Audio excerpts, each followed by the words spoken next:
How do you become a safe space for people to share vulnerably with? That's what we're talking about today. My name is Kristen Piers, and I coach people who are going through difficult situations. And I often get complimented on how comfortable people feel with me, how they feel better just being in my space. And so I wanted to talk about how you could also be a safer space for the people in your life, whether they're friends, family, coworkers, or your team if you're a manager or a leader in a business. So how do you become a safer space that people's hearts can be shared, their bright ideas can come out, and they feel good about doing that?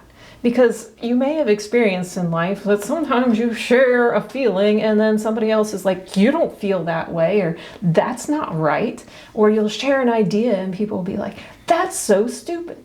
Those would be examples of times when it's not a safe person to be sharing with.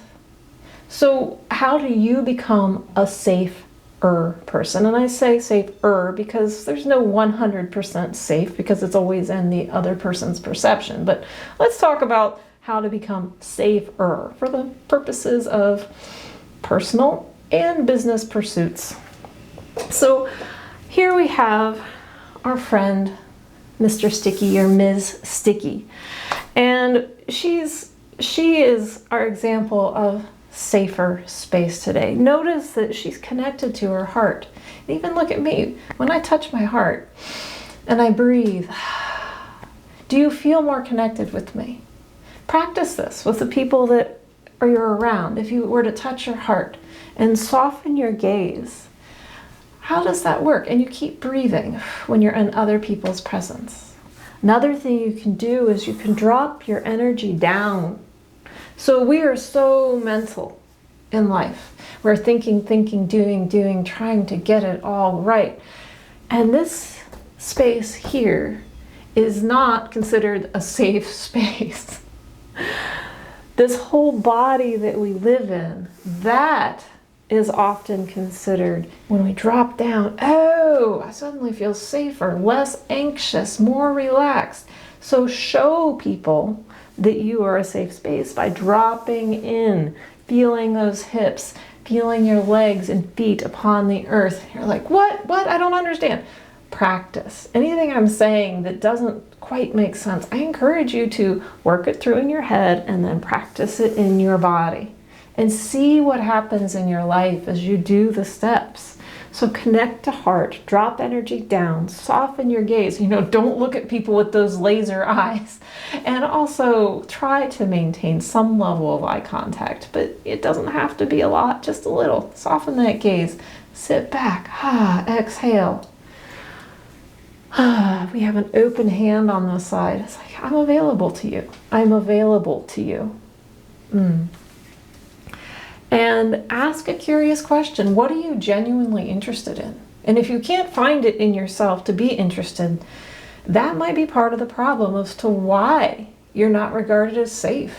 Is you're so here that people don't feel good about sharing what's here when you're not showing them that you can even connect with that. And they know this through nonverbal cues. It's not what you say, it's what you're radiating to them. This doesn't mean you need to be all touchy-feely, kind and nice. No. Find the thing you're curious about and ask that question. Drop into your heart. Then you pause and wait for them to answer. And when it's a little uncomfortable, that's okay. And you could say, I'm genuinely curious. And it's okay if you don't share. But I am curious. And notice I take a breath after that. Breathing signals that we're relaxed. If you do that with someone else who's a little bit anxious or not sure about you yet, the breathing is a nonverbal cue to let them know, oh, it might be all right. And then whenever they do say something, you could just reflect it back. Like, oh yes, if they say, oh, it's been so stressful lately, you're like, yeah, I get it, stress. And then you pause and sit back and see if they want to say anything else. And you could say, is there anything else about that you'd like me to know today? And what about if there's an idea that you're trying to evoke with your group? And you're saying, what are the ideas you have? And they say, the pink giraffe. And maybe you think that's the stupidest thing ever.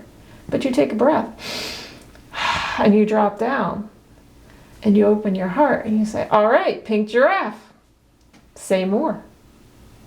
Or what about that? And then you breathe.